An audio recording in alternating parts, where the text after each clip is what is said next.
Oh yes, this actually makes the sounds of the crackle of the wood burning.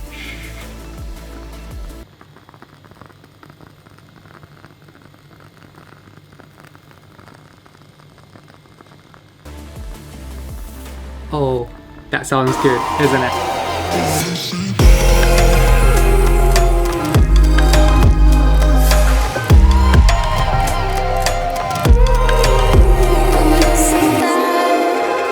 Okay, so what's ND filters? In particular, variable ND filters. It's what I mostly use as a videographer. What do? They basically let you shoot wide open with the shallow depth of field. Most of the time when you're shooting videos, you want to maintain your shutter speed. So if you're shooting at 24 frames per second, which is the normal kind of cinematography, what films are made at 24 frames per second. I'm right now shooting also at 24 frames per second. This camera allows me to do that.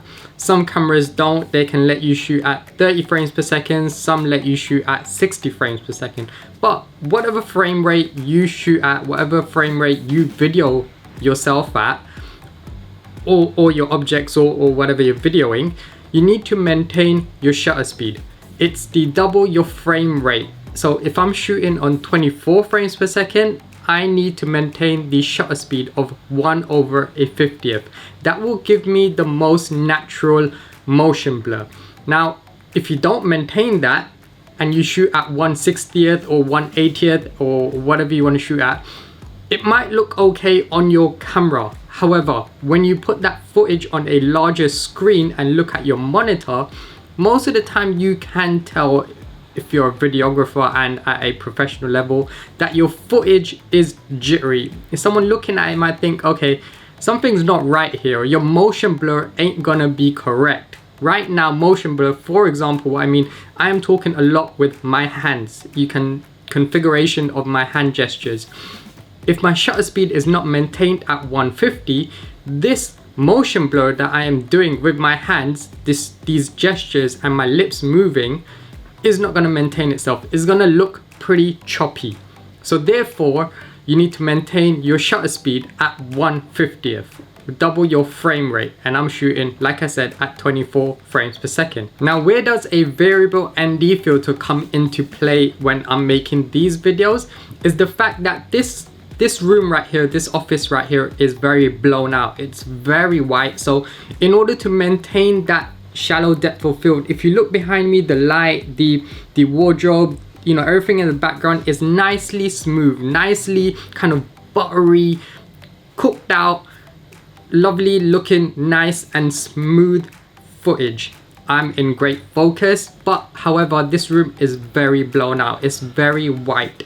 So in order for me to shoot at 24 frames per second and double my frame rate at 1/50th, I usually keep my ISO around a 6400 sort of mark. I can show you that right now. I'm at 6400 and that's what I usually keep it at. Now, if I was to go at to 8000, 12,800, you can see this is getting relatively bright. So let's bring that down to 64 again.